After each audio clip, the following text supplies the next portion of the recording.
Bismillahirrahmanirrahim. Assalamualaikum warahmatullahi wabarakatuh. Hamdan wa syukranillah, salatan wa salaman ala rasulillah wa ala alihi wa sahbihi wa man walah, ma ba'du.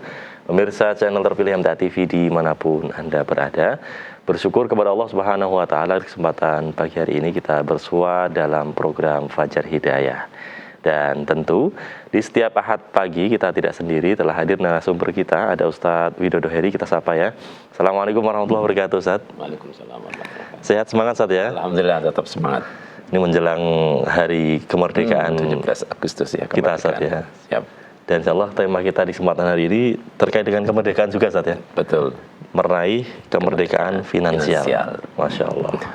Dan nanti pemirsa juga bisa bertanya, bergabung bersama kami di 0271 6793000 atau di WhatsApp di 0811 255 3000. Dan di sesi pertama kita akan langsung saja ya simak mukadimah dari Ustadz Widodo Heri. Silakan Ustadz. Ya, terima kasih. Bismillahirrahmanirrahim. Assalamualaikum warahmatullahi wabarakatuh. Alhamdulillahilladzi arsala rasulahu bil huda wa dinil haq liyudhhirahu 'ala dini kullihi walau karihal musyrikun. Asyhadu an la ilaha illallah wahdahu la syarika lahu wa asyhadu anna Muhammadan 'abduhu wa rasuluhu, amma ba'd. A'udzu billahi minasyaitonir rajim. Ya ayyuhalladzina amanu taqullaha haqqa tuqatih wa la tamutunna illa wa antum muslimun. Ibu bapak sekalian pemirsa MTA TV dan pendengar radio Persada FM dan jaringan radio dalam dakwah Masjid Tafsir Al-Quran seluruh Indonesia yang dirahmati oleh Allah Subhanahu wa Ta'ala. Mari kita panjatkan puji syukur kepada Allah atas nikmatnya Allah berikan kepada kita semua di pagi hari ini, nikmat sempat, nikmat sehat, nikmat iman, dan nikmat Islam tentunya. Mari kita gunakan titipan nikmat tersebut, kita gunakan untuk memaksimalkan keimanan kita, untuk memaksimalkan keislaman kita, agar supaya kita bisa jaga sampai akhir hayat kita masing-masing. Salam dan salam kepada Rasulullah Muhammad SAW. Mari kita teladani sunnah-sunnah beliau SAW dalam kehidupan kita sehari-hari. Ibu bapak sekalian yang dirahmati oleh Allah SWT, insya Allah esok hari kita akan memperingati kemerdekaan negara kita tercinta Indonesia yang 81 tahun. Satu masa yang cukup panjang untuk sebuah negeri. Tema besar yang diusung tahun ini adalah Indonesia berdaulat, adil, dan makmur. Soal sebuah cita-cita luhur, cita-cita yang menginginkan bangsa ini bebas dari penjajahan, tegak dalam keadilan, dan hidup sejahtera dalam keberkahan Allah Subhanahu wa Ta'ala. Ibu sekalian yang dirahmati oleh Allah, pemirsa MTA TV dan pendengar radio yang dirahmati oleh Allah, namun demikian mari kita coba merenung sejenak.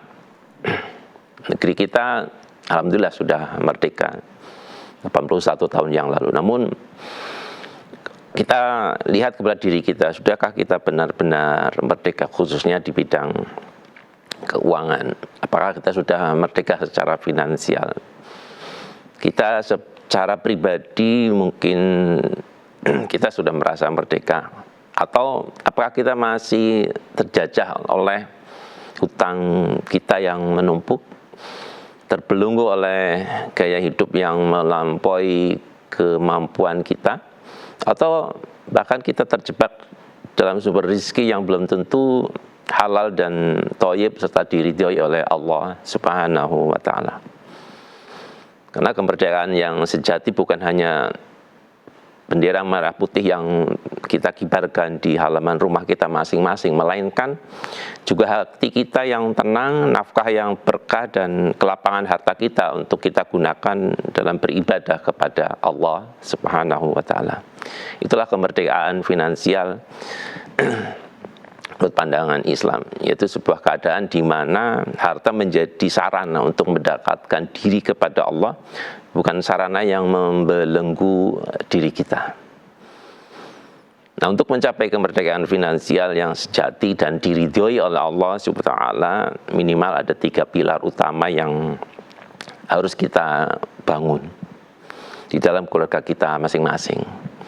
Pilar pertama, harta bersumber dari hal yang halal dan thayyib. Pilar kedua, bebas dari kewajiban finansial yang memberatkan. Pilar ketiga, memiliki kemerdekaan dalam membelanjakan hartanya di jalan Allah yang Allah ridhai. Mari kita lihat satu persatu. Pilar pertama, harta bersumber dari halal yang thayyib. Dari hal yang halal dan thayyib, ini satu mendasar yang harus menjadi pedoman bagi kita semua. Karena kemerdekaan finansial tidak akan pernah berdiri di atas sumber yang haram.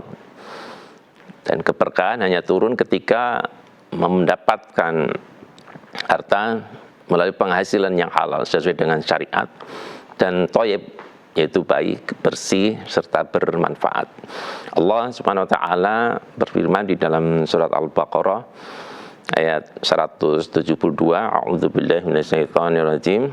Ya ayyuhalladzina amanu qulu min thayyibati ma razaqnakum washkuru lillahi in kuntum iyyahu ta'budun. Hai orang-orang beriman, ayat ini ditujukan kepada orang beriman, makalah di antara rezeki yang baik yang kami Allah berikan kepadamu dan bersyukurlah kepada Allah jika benar-benar hanya kepadanya kamu menyembah. Quran surat Al-Baqarah 142.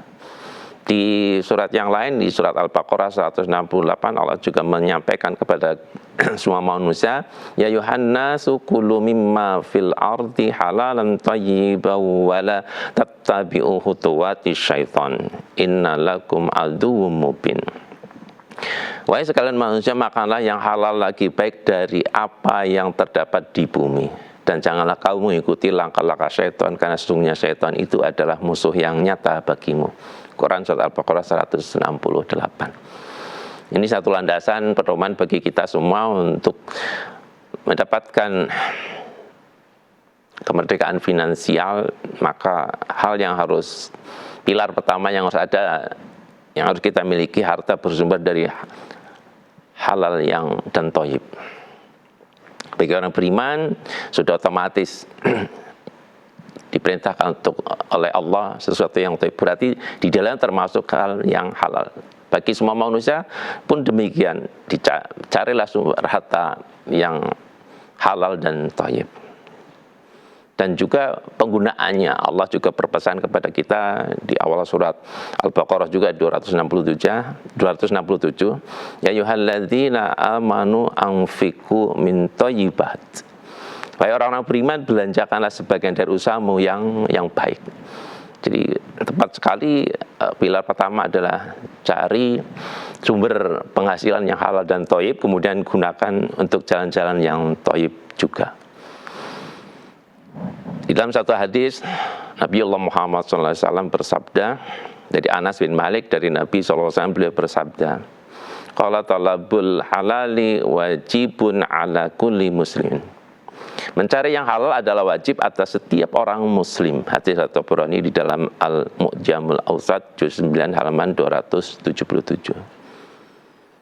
Dan di hadis yang lain Rasulullah SAW juga bersabda, ayuhannas innallaha thayyibun la yaqbalu illa thayyiban.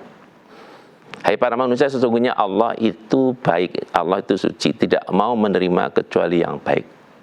Hadis Muslim halaman 703 nomor 65. Nah, penting bagi kita, harta harus kita pastikan berasal dari sesuatu yang halal. Karena kalau harta yang berasal dari yang tidak halal, contoh misalkan riba, hasil dari nipu, suap, korupsi, atau usaha yang melanggar syariat, sekalipun jumlahnya banyak, insya Allah tidak akan membawa keberkahan, justru menjadi beban kita di dunia dan di akhirat. Maka penting bagi kita untuk senantiasa mencari rezeki yang halal, dan kita jaga supaya kehalalan itu senantiasa menjadi dan thayyib, kita gunakan untuk jalan-jalan yang diridhoi Allah. Karena insya Allah kita nanti akan dimintai pertanggungjawaban di hadapan Allah. Kuncinya adalah halal, dan thayyib merupakan standar dalam kita mencari penghasilan. Jangan pernah kita menukar keberkahan Allah dengan keuntungan sesaat yang haram. Itulah fondasi pertama kemerdekaan finansial. Pilar kedua, Ibu Bapak sekalian yang dirahmati Allah, bebas dari kewajiban finansial yang memberatkan. Kemerdekaan finansial, kita merasa secara keuangan merdeka yang sejati adalah ketika kita tidak lagi terbelenggu oleh hutang yang memberatkan, tidak hidup di luar batas kemampuan, dan tidak terjajah oleh angsuran dan cicilan yang tak kunjung usai, apalagi pinjaman online. Nabiullah Muhammad SAW sangat memperhatikan hal ini. Bahkan beliau senantiasa berdoa di dalam sholatnya, Allahumma inni a'udzubika minal ma'sami wal maghrami. Ya Allah, aku berlindung kepadamu dari dosa dan hutang. Rasulullah SAW menggambarkan orang yang merdeka itu adalah sedikit dosa dan sedikit hutang. Di dalam satu hadis dari Ibnu Umar, ia berkata, saya mendengar Rasulullah SAW bersabda ketika beliau memberi nasihat kepada seorang laki-laki, sedikitkanlah dosa, ini saya ketika kematian datang kepadamu terasa mudah, dan sedikitkanlah hutang, niscaya kamu hidup merdeka. Hadis riwayat Baihaqi. Coba sekalian yang dirahmati oleh Allah, ini menjadi catatan buat kita semua. Ada satu kondisi paradoks yang bertentangan. Ada seseorang yang rumahnya bagus, 2 lantai, tinggal di kota, punya penghasilan tetap suami istri, punya kendaraan roda 4, anaknya punya kendaraan satu persatu, kuliah S1, kuliah S2, sekolah di SMA. Namun dalam kesehariannya, keuangannya tidak mampu untuk membayar hutang, alias selalu minus setiap bulan. Di satu sisi yang lain, ada seseorang yang tinggal di desa dengan penghasilan yang cukup untuk memenuhi kebutuhan hidupnya, tetapi tidak punya hutang dan bisa gaya hidup sederhana, setiap bulannya selalu surplus keuangannya. Maka mana yang lebih merdeka secara keuangan? Tentunya yang kedua. Maka hati-hati kita dengan uang, karena hutang, apalagi dengan hutang, karena jiwa orang mukmin itu tertahan dengan hutangnya sehingga hutang itu dibayar. Maka salah satu pilar yang kedua adalah kita terbebas dari kewajiban finansial yang memberatkan. Ini bukan berarti hutang itu bukannya hutang itu dilarang, tapi hukumnya mubah. Namun terlilit hutang yang tidak mampu dilunasi, apalagi sampai ke lubang tutup lubang, itu adalah perbudakan itu sendiri. Maka kita harus hidup sesuai kemampuan kita, mampu menunda keinginan yang belum terjangkau dan membangun kebiasaan hidup hemat serta nabung. Bebas dari hutang itu satu kemerdekaan tersendiri, berarti kita kembali merdeka. Bukan waktu dan tenaga dan pikiran kembali kita selalu terpikirkan oleh hutang itu sendiri. Maka belajar hutang adalah salah satu nikmat yang Allah berikan kepada kita semua. Pilar ketiga adalah memiliki kemerdekaan dalam membelanjakan hartanya di jalan yang Allah ridhoi. Ketika harta sudah halal dan kita sudah bebas dari belenggu hutang atau kewajiban yang memberatkan, barulah kita akan mencapai puncak kemerdekaan finansial adalah ketika kita mampu secara bebas membelanjakan harta di jalan yang diridhoi Allah dengan penuh kebijaksanaan. Allah Subhanahu wa taala berfirman di dalam surat Al-Baqarah ayat 195, wa anfiqu fi sabilillahi wa la tulqu bi aidikum ila tahlukah wahsinu innallaha yuhibbul muhsinin. Dan infaklah hartamu di jalan Allah dan janganlah kamu jatuhkan diri sendiri ke dalam kebinasaan dengan tangan sendiri, dan berbuat baiklah, sungguh Allah menyukai orang-orang yang berbuat baik. Ini satu perintah untuk kita menginfakkan harta kita di jalan Allah. Di surat Al-Hujurat yang terkenal ayat 15, Allah menandaskan lagi bagaimana kemerdekaan kita melanjarkan harta kita di jalan Allah. A'udzubillahi minasyaitonirrajim. Innamal mu'minuna alladzina amanu billahi wa rasulihi tsumma lam yartabu wa jahadu bi amwalihim wa anfusihim fi sabilillah. Ulaika humus shadiqun. Sesungguhnya orang-orang mukmin yang sebenarnya, ini mukmin yang sebenarnya hanyalah mereka yang beriman kepada Allah dan Rasulnya, kemudian mereka tidak ragu-ragu dan mereka jihad dengan harta dan jiwanya di jalan Allah. Mereka itulah orang-orang benar. Maka itulah hakikat sebenarnya kemerdekaan finansial kita. Ketika kita mampu untuk membelanjakan harta kita di jalan yang Allah ridhoi. Maka untuk kita bisa mampu tetap membelanjakan harta kita di jalan Allah, maka mari kita kelola penghasilan kita, mari kita kelola pengeluaran kita dan alokasikan secara rutin. Dialokasikan bukan nunggu sisa dari harta kita, tapi kita alokasikan harta kita untuk jalan-jalan yang diridhoi oleh Allah. Kita belanjakan harta kita untuk kebutuhan kita, insya Allah sebagai sedekah. Kita tunaikan kewajiban-kewajiban kita, insya Allah bagian dari mengurangi kewajiban kita nanti di akhirat. Dan kita tempatkan dana kita tabung, kita investasikan sebagai persiapan kita ke depan agar supaya kita tidak menjadi beban orang lain. Dan kita alokasikan harta kita untuk jalan Allah melalui zakat, infak, sedekah atau untuk wakaf, agar supaya harta kita bisa digunakan untuk memperjuangkan agamanya Allah. Maka insya Allah kita akan bisa mempertanggungjawabkan kelak di hadapan Allah. Dan puncaknya ibu bapak sekalian yang dirahmati oleh Allah, tujuan akhir dari itu semuanya, 3 pilar tadi, harta bersumber dari hal yang thayyib, bebas dari kewajiban finansial yang memberatkan, biar kita memiliki kemerdekaan dalam membelanjakan harta kita di jalan Allah. Tujuan akhirnya adalah apa? Untuk meraih keberkahan Allah. Dengan apa? Modal iman, takwa, dan amal soleh yang kita lakukan setiap hari, setiap saat, setiap ada kesempatan bagi kita. Maka kita akan mendapatkan apa yang dijanjikan oleh Allah di dalam surat Al-A'raf ayat 96. A'udzubillahi minasyaitonirrajim. Walau anna ahlal qura amanu wattaqaw la fatahna 'alaihim barakatum minas samawati wal ard. Jikalau sekiranya penduduk negeri beriman dan bertakwa, pastilah kami akan melimpahkan kepada mereka berkah dari langit dan bumi, tentunya Quran surat ayat 96. Ibu bapak sekalian yang dirahmati oleh Allah, maka mari kita ambil hikmah di dalam peringatan kemerdekaan Republik Indonesia yang ke-81 ini.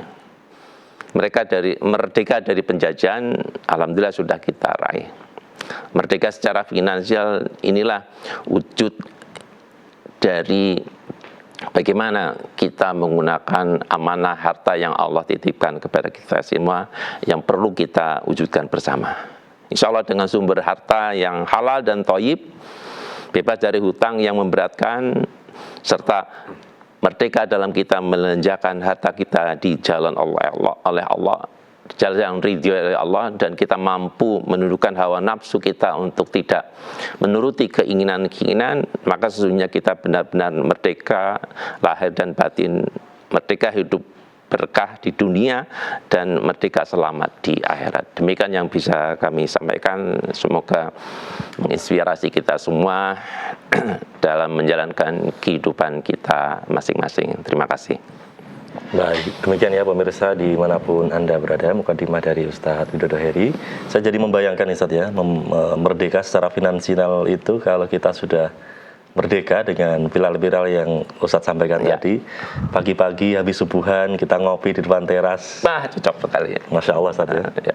Karena merdeka identik dengan ketenangan Ustadz, ketenangan dalam hati. Ketenangan didapat ketika kita melaksanakan perintah-perintah Allah, menjauhi larangan Allah, termasuk dalam hal finansial saja. Juga. Baik. Dan pemirsa, kita nantikan pertanyaan pemirsa baik di line telepon atau di WhatsApp di 0271 6793000 atau di WhatsApp SMS di 0811 3000. Namun sebelumnya kita harus jeda terlebih dahulu pemirsa. Jangan kemana-mana, tetap di Fajar Hidayah MTA TV. Baik pemirsa channel terpilih MTA TV dimanapun Anda berada, kita masih dalam program Fajar Hidayah di kesempatan pagi hari ini, dan di sesi kedua kita akan menjawab ya beberapa pertanyaan yang sudah masuk baik di line telepon atau di WhatsApp di 0271 6793000 dan di WhatsApp di 0811 255 3000. Di line telepon sudah ada yang bergabung, kita sapa. Halo, assalamualaikum. Halo, assalamualaikum. Waalaikumsalam warahmatullahi wabarakatuh. Dengan Bapak siapa? Dari mana? Dengan Pak Hadi ini di Palembang. Ya, silahkan Pak Hadi. Terima kasih. Assalamualaikum warahmatullahi wabarakatuh, Pak Ustaz. Waalaikumsalam warahmatullahi wabarakatuh. Monggo Pak Hadi. Ini Pak Ustaz, yang telah Pak Ustaz tausiahkan itu apakah merupakan wujud dari syukur nikmat kemerdekaan, Ustaz? Yang kedua, yang berfoya-foya dalam acara ulang tahun ini apakah termasuk khianat kepada syukur nikmat? Terima kasih Pak Ustaz. Caranya, Assalamualaikum warahmatullahi wabarakatuh. Waalaikumsalam warahmatullahi wabarakatuh. Dari Pak Hadi, Pak Hadi di Palembang ya. Jadi ini pertanyaannya menarik sekali, bahwa apakah wujud syukur nikmat di dalam merayakan kemerdekaan itu sebagaimana yang tadi sudah kami jelaskan, dan yang berfoya-foya apakah termasuk dari mengkhianati nikmat. Tadi saya sampaikan Pak Adi di Palembang ya, di surat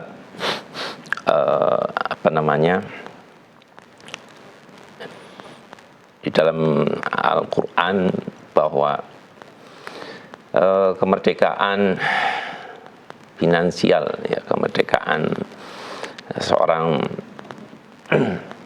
mencapai kemerdekaan finansial adalah bentuk syukur nikmat yang Allah titipkan kepada kita semua. Maka di surat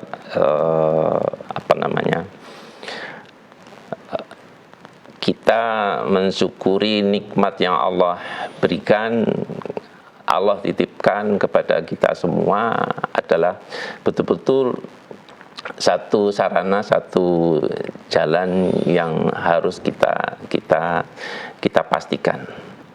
Kita pastikan tadi bersumber dari harta yang halal, kemudian kita terbebas dari kewajiban-kewajiban yang membelenggu, kemudian kita mampu membelanjakan harta kita di jalan Allah, dan kemudian tentu puncaknya adalah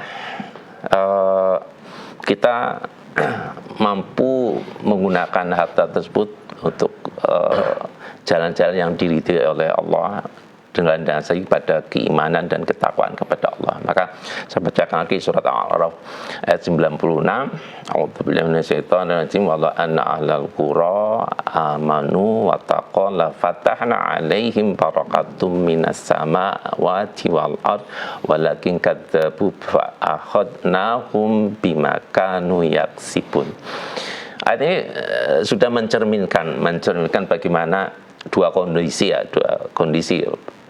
yang bertentangan satu sama lain dalam rangka mensyukuri nikmat yang Allah berikan. Jikalau sekiranya seandainya penduduk negeri beriman dan bertakwa, penduduk negeri berarti ada individu dan secara kebersamaan semua penduduk di negeri tersebut beriman dan bertakwa. Ketika semua penduduk negeri beriman dan bertakwa, pasti dia akan menjadikan sumber penghasilannya halal yang thayyib. Kemudian insya Allah kewajiban-kewajibannya akan ditunaikan secara bijak, dan insya Allah dalam membelanjakan hartanya akan ditujukan untuk hal-hal yang diridhoi oleh Allah. Itu satu kondisi yang luar biasa. Dan apa janji Allah? Pastilah kami akan melimpahkan kepada mereka berkah dari langit dan bumi. Berkah dari langit dari bumi itu dari semua sudut, semua sektor. Dari langit Allah menurunkan rezeki dalam hujan yang bermanfaat. Dari bumi Allah menyediakan rezeki kepada hambanya yang senantiasa beriman dan bertakwa kepada Allah. Namun di sisi lain, tetapi mereka mendustakan ayat-ayat kami itu. Mendustakan ayat kami berarti apa? Bisa ditafsirkan dalam membelanjakan hartanya, mereka berfoya-foya, tidak melihat tetangga kiri kanan, tidak mau membantu kesusahan orang lain, tidak menggunakan hartanya di jalan-jalan yang diridhoi oleh Allah. Maka janji Allah, maka kami siksa mereka disebabkan perbuatannya. Di surat Al-A'raf ayat 92 ini luar biasa. Dua kondisi yang bertentangan, satu kondisi yang paradoks gitu kan. Di satu sisi Allah memberikan satu janji kalau semua penduduk negeri itu beriman dan bertakwa kepada Allah, Allah akan melimpahkan keberkahan dari langit dan bumi. Ini enggak apa ya, berkah itu tidak seperti keran yang nguncur gitu, tetapi seperti air dalam ember yang ditumpahkan. Itu makna berkah paling gampang analoginya. Dari mana? Dari langit dan bumi. Dan kemudian bagi orang beriman ketika mendapatkan keberkahan dari langit dan bumi, itu akan digunakan untuk apa? Jalan-jalan yang diridhoi Allah, untuk hal-hal yang bermanfaat buat kemanusiaan, membantu sesama, dan juga untuk digunakan untuk berjuang jihad fisabilillah, menginfakkan hartanya di jalan-jalan yang diridhoi Allah, jalan-jalan untuk dakwahnya, jalan-jalan untuk kebaikan, bukan digunakan untuk berfoya-foya sebagaimana ayat selanjutnya. Tetapi mereka mendustakan ayat kami, mendustakan. Nah ini yang bahaya. Ketika mendustakan ayat kami, mengabaikan perintah Allah, mengabaikan larangan Allah, tidak itiba Nabiullah Muhammad SAW, maka Allah akan menyiksa. Disebabkan apa? Perbuatannya. Maka makna kemerdekaan yang sejati adalah kita mampu secara diri pribadi beriman dan bertakwa kepada Allah, dan kita mampu mengendalikan diri untuk tidak berbuat zalim kepada Allah dengan potensi amanah harta yang Allah titipkan kepada kita semua. Itulah makna kemerdekaan finansial yang sejati. Ketika rezeki itu mengalir jadi berkah, hati merasa cukup, serta harta yang kita bawa, harta yang Allah titipkan itu betul-betul menjadikan diri semakin dekat kepada Allah. Bukan masalah jumlah, tetapi masalah bagaimana kita mampu untuk mengelola keuangan tersebut. Itulah bentuk mensyukuri kemerdekaan yang insya Allah setiap tahun kita rayakan bersama. Jadi demikian Pak Hadi di Palembang ya. Palembang, Ustaz. Baik, kita beralih ke WhatsApp ini, Ustaz. Ada pertanyaan yang menarik juga ini, Ustaz. Dari Pak Rasidi, Ustaz, di Bandung. Pak Rasidi di Bandung ya. Ustadz, apa benar dengan kondisi ekonomi yang sekarang yang serba tidak pasti mengharuskan kita untuk menahan uang kita, Ustaz? Ya. Bukankah ini malah justru membuat daya beli masyarakat menurun, Ustaz? Nah, wah, ini indeks ekonomi, Ustaz. Indeks ekonomi ya. Baik. Memang saya pikir masyarakat Indonesia merasakan bersama bagaimana kondisi ekonomi kita saat ini. Mungkin udah beberapa tahun jalan, indikatornya banyak sebetulnya kita rasakan. Banyak saudara kita yang di PHK. Baik. Dan juga saudara kita yang bermaisah di UMKM sudah merasakan bagaimana omset yang dulu mungkin bagus sekarang turun. Dan tentunya bonus anak muda yang lulus kuliah S1, S2 yang melimpah di negeri kita ini mencari lapangan pekerjaan yang luar biasa menantangnya. Di setiap ada job fair, ngantrinya melebihi ngantri pembagian sembako panjangnya. Ini satu indikator buat kita semua, kondisi ekonomi kita yang sedang baik-baik saja. Namun demikian, ini satu bagi kita yang cerdas secara finansial, tentunya betul kita harus bisa mampu mengendalikan keuangan kita. Kan ada dua, pastikan sumbernya. Ketika kita sumber itu relatif, sumber penghasilan relatif kita tidak bisa mampu mengendalikan. Yang mampu kita kendalikan terkait dengan sumber penghasilan kita adalah ikhtiarnya.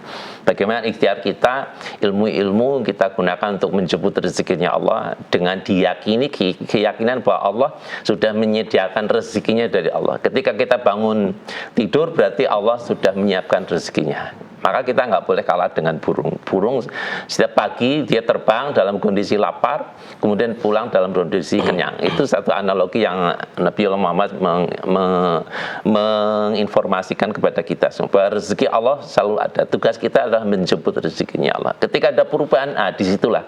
Kadang ikhtiar kita itu gampang kita patah semangat karena kebiasaan-kebiasaan yang sudah berjalan mencari maisha sudah puluhan tahun, tiba-tiba ada perubahan dan kadang kita tidak siap dengan perubahan itu yang harus kita yakini adalah bagaimana keyakinan kita atas rezeki Allah. Nah, kemudian bagaimana kita mengolah ya, kita pengeluaran kita kelola. Memang menahan uang kita itu bagian dari ikhtiar, namun demikian kan tetap bahwa ada dari kebutuhan kita yang harus kita keluarkan. Maka di dalam surat Al-Isra ayat 29 Allah menyampaikan kepada kita semua, wala taj'al yadaka maghlulatan ila unuqika wala tabsudha kullal basti fataq'uda ma'luman mahsura, gitu kan. Dan janganlah engkau jadikan tanganmu terbelenggu pada lehermu, dan jangan pula engkau terlalu mengeluarkannya sangat pemurah. Nanti kamu menjadi tercela dan menyesal. Ini dalam kondisi anak muda indis ekonomi, gitu kan. Nah, ini penting. Dan janganlah engkau jadi tahu terbelenggu. Artinya kita jangan terlalu pelit untuk diri sendiri saja. Untuk diri sendiri. Nah, yang penting bagaimana kebutuhan itu penuhi, kewajiban itu kita tunaikan. Dan jangan pula engkau terlalu mengeluarkan sangat pemurah atau boros. Nanti kamu menjadi tercela dan menyesal. Ini dua balance dalam keuangan kita. Nah, bagaimana mensikapi kondisi ekonomi kita, daya beli masyarakat turun, maka disinilah kita diuji oleh Allah. Maka Al-Ustadz ngendiko saatnya kita dalam kondisi ekonomi yang lagi serba keterbatasan ini, bela beli bolo dewe itu satu strategi yang pas dalam komunitas kita sebagai seorang muslim.